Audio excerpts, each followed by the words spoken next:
Hello guys, welcome to Edugro juniors. So आज हम पढ़ने वाले हैं हमारा chapter number 8 comparing quantities. So comparing quantities में साथ ही साथ आज हम करने वाले हैं एक्सरसाइज 8.1 को। आज हम क्या क्या चीज़ें पढ़ने वाले हैं। सबसे पहले हम पढ़ने वाले हैं रेशोज़ के रेशोज़ क्या होते हैं। फिर हम पढ़ेंगे इक्विवेलेंट ऑफ रेशोज़ के इक्विवेलेंट ऑफ रेशोज़ क्या होते हैं। और फिर हम पढ़ेंगे प्रोपोर्शंस, तो प्रोपोर्शन क्या होती है। ठीक है, तो सबसे पहले बात करते हैं रेशोज़ की कि रेशोज़ क्या हैं। तो रेशोज़ के बारे में हमने थोड़ा बहुत जो पढ़ा था वो हमने पढ़ा था हमारा फ्रैक्शन एंड डेसिमल के चैप्टर्स में, कि फ्रैक्शंस हमने देखे थे कि जहाँ डिवाइडेशन का रूल आया था तो वहाँ से हमें रेशो मिले कि भाई रेशो टाइप भी कुछ चीज़ें होती हैं, तो उसको जस्टिफाई किया गया कि रेशो भी कोई चीज़ है। अब उस रेशो को कैसे जस्टिफाई किया, किसने किया, तो अब उसके बारे में बात करते हैं किसने रेशो को जस्टिफाई किया। सो देखो, रेशोज को किसने दिया, रेशो को हमारे पास डेवलप्ड किया यूक्लिड ने। तो यूक्लिड ने क्या कहा कि भाई जो कलेक्शन है, ठीक है, किसी भी एलिमेंट का, नंबर ऑफ एलिमेंट्स का जो कलेक्शन है उसको जो है एक सोर्स के अंदर डेवलप्ड किया गया, और उसको हमने पाइथागोरस थ्योरम जो हमने पिछली चैप्टर में पढ़ी थी पाइथागोरस के थ्रू, तो पाइथागोरस में उसको लिया गया और उसको डेवलप्ड किया गया एक रेशो थ्योरी में। और उस रेशो थ्योरी को जो है प्रोपोगेशन जो है हमारा प्रोपोगेशन में दिया गया कि भाई एक प्रोपोगेशन है जो कि अपलप्ट करता है नंबर्स को। ठीक है, तो उसके लिए क्या दिया गया, रेशोज को दिया गया। तो रेशो का क्या काम होता है, तो रेशो क्या कहता है कि the ratio is used to compare two quantities.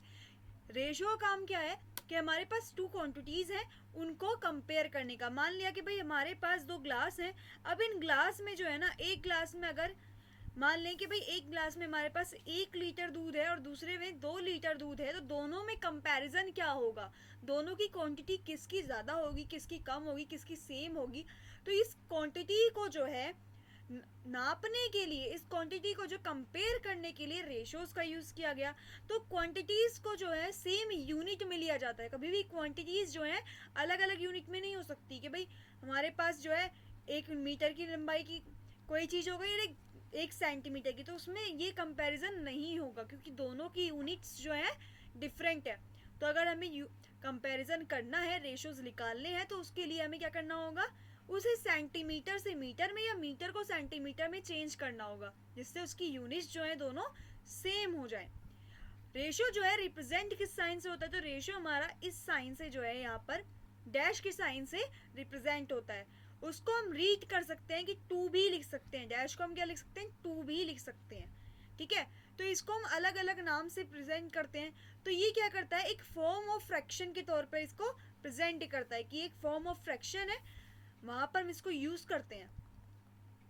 ठीक है, तो देखो रेशियो में यहाँ पर देखा है कि ये क्या कर रहा है, थिंक कर रहा है कि भाई मेरे पास 2:3 है, तो उसको मैं कैसे लिखूं, तो उसको 2:3 लिख दिया। तो इसका मतलब क्या हो गया कि 2/3, क्योंकि 2 जो है वो क्या रिप्रेजेंट कर रहा है, 2 हमारा रिप्रेजेंट कर रहा है डिवाइड को, क्या कर रहा है, डिवाइड को, डिवीजन को जो है रिप्रेजेंट कर रहा है। देखो फॉर एग्जाम्पल हमारे पास यहाँ पर क्वेश्चन दिया हुआ है, right the ratio of highest of Sam to John, where Sam's height is 175 centimeter and John height is 125। तो यहाँ पर लिख लेंगे हम Sam height is 175 centimeter and John height is 125 centimetre. अब जरा ये चीज़ नोट करनी है हमें कि इसका यूनिट सेम है या नहीं है। तो दोनों की यूनिट क्या है, सेंटीमीटर, इसका मतलब सेम यूनिट है। तो उसको क्या कर लेंगे, रेशो में चेंज कर लेंगे, 175 रेशो 125। तो ये क्या हो गया, डिवाइडेशन में आ गया। ठीक है, क्या आ गया, डिवाइडेशन में आ गया। अब इससे किसे डिवाइड कर लेंगे हम, इसको हम डिवाइड कर लेंगे 25 से। तो 25 से डिवाइड करो यहाँ पर, तो 25 7 से कितना हो जाएगा हमारे पास 175, है ना। और 25 5 जो कितना हो जाएगा हमारे पास 125। तो ये हमारे पास क्या हो जाएगा, रेशो हो जाएगा 7:1। ठीक है, ये हमारे क्या हो जाएगा, रेशो हो जाएगा। अब देखो नेक्स्ट में क्या दिया है, एलुवलेट रेडियस, क्या हमें यहाँ पर रेडियस को जो है ना एलुवलेट करना है। एलुवलेट मतलब, अब एलुवलेट का मतलब भी पता होना चाहिए कि एलुवलेट क्या होता है। तो इसका मतलब क्या करना है, उसको रेशो को जो है ना फ्रैक्शन के तौर पर उसको रिड्यूस करना है। तो यहाँ देखो क्या क्या रखा है, एलिवेट मतलब होता है कि रिड्यूस करना, किसी को भी सिंप्लीफाई करना। तो यहाँ क्या कहा है कि the elevation ratio is like the elevate fraction, कि ये एक एलिवेट फ्रैक्शन की तरह दिखता है, ये बिल्कुल उस एलिवेट फ्रैक्शन की तरह होता है। So the to find the elevate ratio we need to write it in the form, कि उसको क्या करना होगा, एक फॉर्म के तौर पर हमें राइट करना होगा, लिखना होगा ऑफ आ फ्रैक्शन, फ्रैक्शन पे। To find the elevate ratio we need to multiply, कि हमें अगर एलिवेट रेशो को जो है फाइंड करना है तो उसको मल्टीप्लाई करना होगा और डिवाइड करना होगा न्यूमरेटर एंड डिनोमिनेटर से with the same number, same number के अंदर।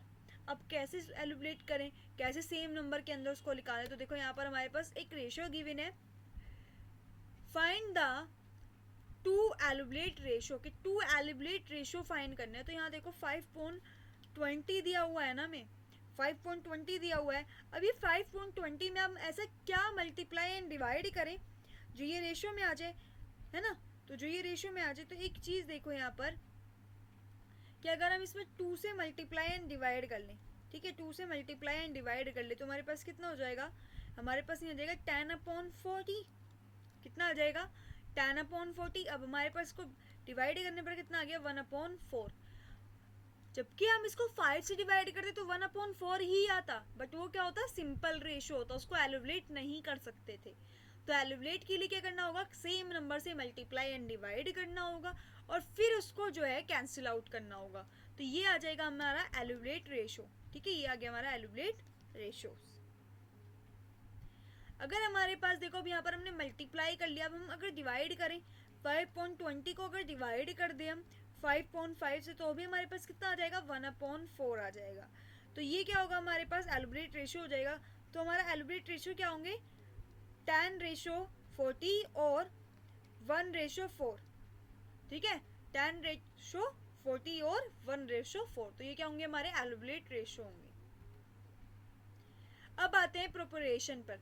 तो प्रोपोरेशन जो है, प्रोपोरेशन जो क्या करता है हमारा, प्रोपोरेशन हमें क्या कहता है कि प्रोपोरेशन शो करता है इक्वालिटी बिटवीन टू रेशो, दो रेशो के बीच की इक्वालिटीज को जो है शो करता है। If two ratios are in propagation then this must be equal, कि वो दोनों जो क्या होंगे, इक्वल होंगे। अब कैसे इक्वल होंगे, देखो यहाँ पर आपको एक बिल्डिंग दिखाई दे रही है, ये बिल्डिंग दिखाई दे रही है। अब यहाँ पर बिल्डिंग में हमने क्या करा है कि इसको बिल्डिंग में हमने मान लिया कि जो इसकी एक्चुअल हाइट है बिल्डिंग है, इस बिल्डिंग की एक्चुअल हाइट है, जो ये हाइट है ये क्या है हमारे पास a है, ठीक है। और एक्चुअल ट्री की, जो ये ट्री हमें दिया हुआ है, इस ट्री की जो हाइट है ये हमारे पास b है, ठीक है। अब height of building in drawing, अगर हम ड्राइंग को देखें तो ड्राइंग के अकॉर्डिंग भी हमारे, अगर हम ड्राइंग की बात करें तो हमारे पास जो है इसको हमने मान लिया कि इसकी हाइट जो है c है, ठीक है। और height of tree in drawing, और ड्राइंग में हम अगर ट्री को देखें तो वो क्या है d है।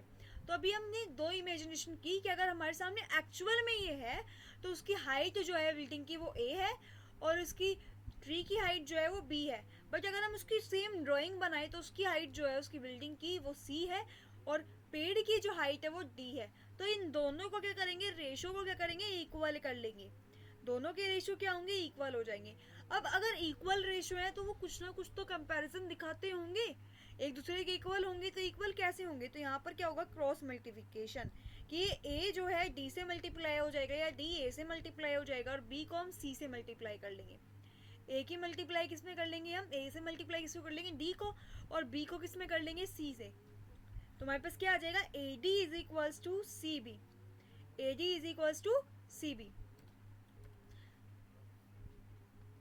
तो देखो हमें यहाँ पर एक क्वेश्चन दिया हुआ है, क्वेश्चन में क्या है, how to solve propagation problem, कि हम प्रोपगेशन की जो प्रॉब्लम है उसको कैसे सॉल्व करेंगे, ठीक है, कैसे उसको बताएंगे कि एक प्रोपगेशन की प्रॉब्लम है, हम इसको कैसे सॉल्व आउट करेंगे। तो यहाँ पर देखो हमें क्या दे रखा है, if the cost of 8 strawberries, हमारे पास ये 8 स्ट्रॉबेरीज है और ये इनका रुपीज़ जो है ना वो 8 स्ट्रॉबेरी 64 रुपीज़ की है, 64 रुपीज़ की है। Then what will be the cost of 25 strawberries, तो 25 स्ट्रॉबेरीज का जो है कॉस्ट क्या होगा, है ना। तो यहाँ पर हमारे पास सॉल्यूशन क्या आ जाएगा, सॉल्यूशन में हम यहाँ कर लेंगे कॉस्ट ऑफ वन स्ट्रॉबेरी निकाल लेंगे कि भाई एक स्ट्रॉबेरी के लिए कितना कॉस्ट है। One strawberry is equals to total rupees हमारे पास कितने हैं 64। अब हमारे पास टोटल स्ट्रॉबेरीज कितनी थी 8, तो इसको क्या कर लेंगे 8 से डिवाइड कर लेंगे क्योंकि हमारे पास वन स्ट्रॉबेरी के लिए निकालना है। तो कितना आ जाएगा हमारे पास यहाँ पर, हमारे पास यहाँ पर कितना आ गया 8 आ गया। ठीक है, कितना आ गया 8 आ गया। अब हमें किसके लिए निकालना है, कॉस्ट ऑफ 25 स्ट्रॉबेरी। तो हमारे पास कितना आ जाएगा कॉस्ट ऑफ 25 स्ट्रॉबेरी। तो यहाँ कितना आ गया 8 मल्टीप्लाई बाई 25। 8 को क्या कर लेंगे 25 से मल्टीप्लाई कर लेंगे तो हमारे पास कितना हो गया 200 आ गया। ठीक है, तो मतलब एक स्ट्रॉबेरी के लिए 64 है और 25 स्ट्रॉबेरी के लिए कितना है हमारे पास 200। हमें क्या है how to solve propagation problem, कि प्रोपगेशन प्रॉब्लम को कैसे सॉल्व करेंगे। तो अब इसको किसमें चेंज कर लेंगे हम, इसको चेंज कर लेंगे हम अब रेशो में, प्रोपगेशन में। तो प्रोपगेशन के अकॉर्डिंग हमारे पास कितना आ जाएगा, अभी हमारे सिंपल आंसर आया कि हम सिंपली इसको ऐसे सॉल्व कर सकते हैं। अब यूजिंग प्रोपगेशन कर लेंगे। तो यहाँ देखो यूजिंग प्रोपगेशन, यूजिंग प्रोपगेशन, तो प्रोपगेशन के अकॉर्डिंग हमारे पास क्या आ जाएगा, यहाँ पर हम यहाँ पर लेट कर लेंगे let the cost of 25 strawberry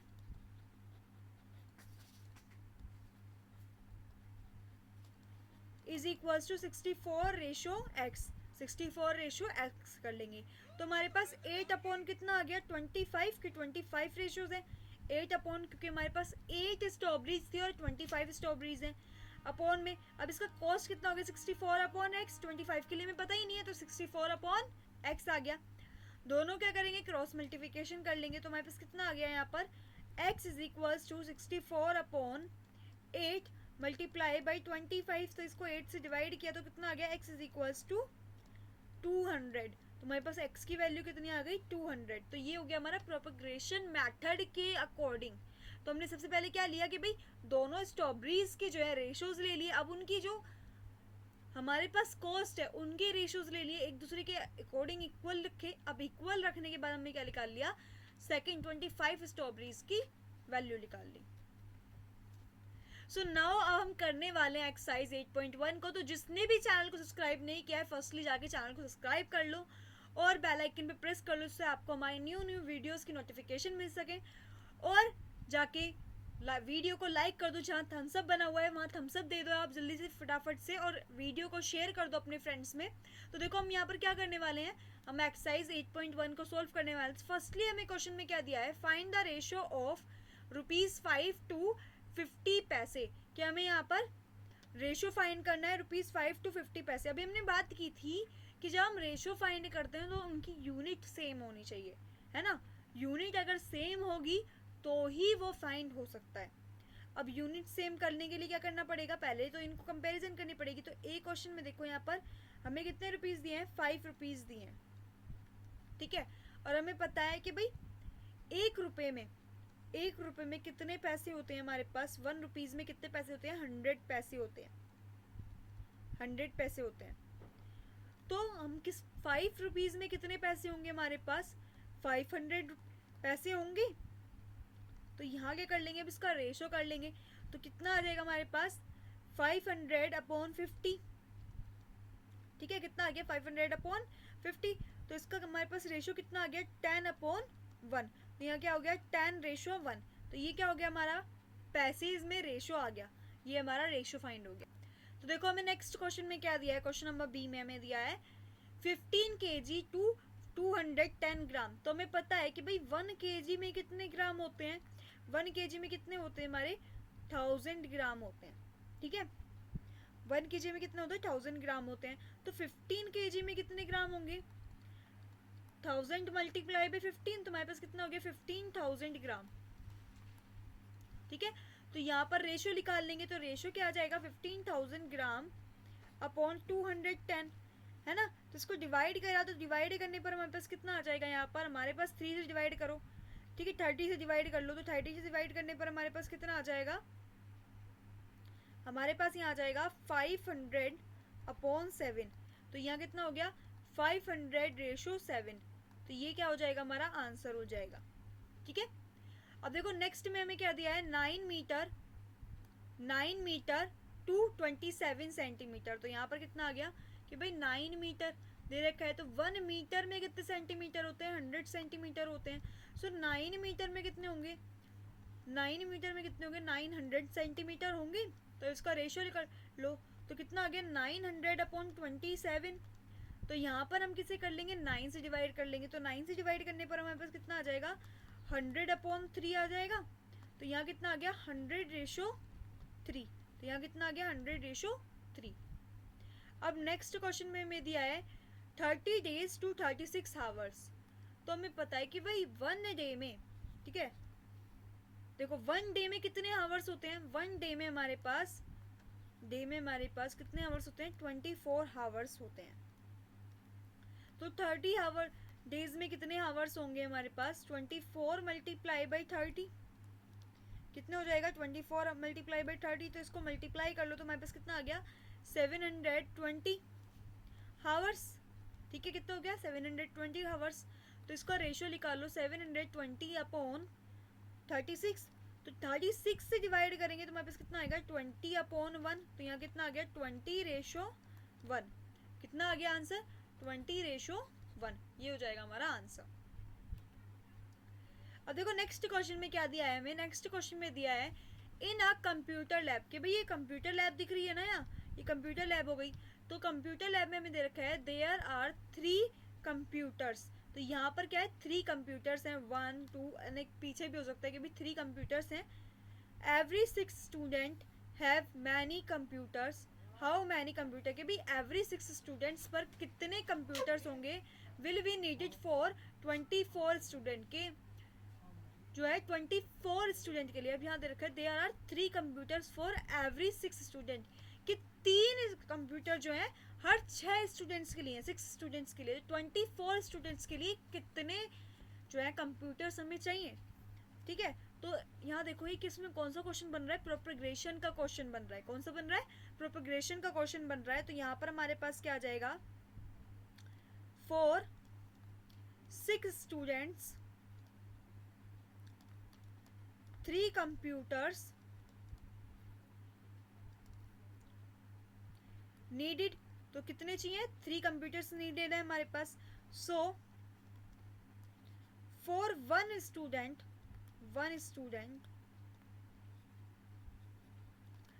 computer need is equals to 3/6, ठीक है टोटल कितने 3 और स्टूडेंट कितने 6, तो हमारे पास कितना आ गया 1/2, सो 1/2 कंप्यूटर चाहिए, तो एंड फॉर 24 स्टूडेंट्स के लिए कितने चाहिए हमें 24 स्टूडेंट के लिए कितना आ जाएगा यहाँ पर 24 मल्टीप्लाई बाई 1/2, तो हमारे पास कितने आने चाहिए 12 कंप्यूटर्स, तो हमें कितने कंप्यूटर्स चाहिए 12 कंप्यूटर्स चाहिए। ठीक है, ये हो जाएगा आपका आंसर। अब देखो नेक्स्ट हमें क्या दे रखा है 3 पॉपुलेशन ऑफ राजस्थान की पॉपुलेशन जो है, ठीक है पॉपुलेशन जो ऑफ राजस्थान कितनी है 5070 लाख, ठीक है 5070 लाख जो है वो पॉपुलेशन है राजस्थान की। पॉपुलेशन ऑफ यूपी कितनी है 1660 लाख है, और एरिया ऑफ राजस्थान कितना है 3 लाख किलोमीटर स्क्वायर, तो इसको हम क्या कर लेंगे किलोमीटर स्क्वायर है ये, ठीक है ये भी हमारा क्या है किलोमीटर स्क्वायर, तो 2 लाख किलोमीटर स्क्वायर एरिया हमारे पास है यूपी में। तो how many people are there per kilometre square in both state, कि दोनों स्टेट्स में पर किलोमीटर स्क्वायर के अकॉर्डिंग कितने जने रह सकते हैं, कितने पीपल्स आते हैं, और which state is less population, तो कौन से स्टेट की लेस पॉपुलेशन है, किसकी कम पॉपुलेशन है। ठीक है, तो सबसे पहले बात करते हैं फर्स्ट वाले क्वेश्चन की राजस्थान के लिए, तो राजस्थान के लिए अकॉर्डिंग आ जाएंगे राजस्थान नंबर ऑफ पीपल पर किलोमीटर स्क्वायर, तो यहाँ पर टोटल पॉपुलेशन कितनी है 5070 लैक्स, तो यहाँ पर हमारे पास 5070 लैक्स आ गया अपॉन में।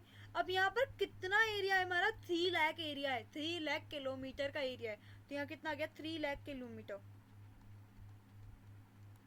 ठीक है 3 लाख किलोमीटर आ गया। तो इसको डिवाइड कर लो, तो डिवाइड करने पर हमें कितना आ गया 190।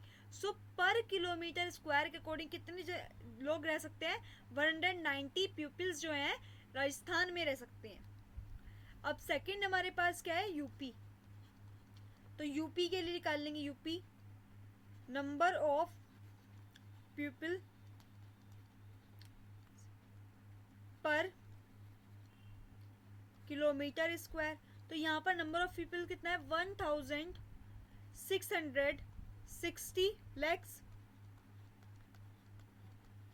अपॉन कितना एरिया में दे रखा है, यहाँ पर एरिया में दे रखा है 2 लैक्स किलोमीटर स्क्वायर। तो कितना आएगा 2 लैक्स किलोमीटर स्क्वायर। तो यहाँ पर इसको डिवाइड करेंगे तो मैं कितना आएगा 830 पीपल्स। कितना आ गया 830 पीपल्स जो है वो स्टे कर सकते हैं। अब इस क्वेश्चन में हमें सेकंड पार्ट क्या दिया था, ये फर्स्ट पार्ट में हमने कर लिया, सेकंड पार्ट क्या दिया कि किसकी लेस देन, ठीक है, which state is less population, कि किस स्टेट का लेस पॉपुलेशन। देखो यहाँ पर जो है राजस्थान की क्या है, यूपी से कम है ना, तो इसका मतलब कौन सा स्टेट है ऐसा, राजस्थान। कौन सा है, राजस्थान। तो इसी के साथ हमारी एक्सरसाइज नंबर 8.1 कंप्लीट हो गई है। तो आज हमने पढ़ा कि भाई कौन कौन से रेशोज होते हैं, ठीक है, क्या क्या प्रोपेगेशन होते हैं, तो ये सब चीज़ें आज हमने पढ़ी और साथ में आज हमने कंप्लीट कर लिया एक्सरसाइज 8.1 को। तो thank you so much for watching and channel को लाइक ज़रूर करें, सब्सक्राइब करें एंड बेल आइकन पे प्रेस करें जिससे आपको हमारी न्यू वीडियोज़ को नोटिफिकेशन मिल सके। Thank you so much.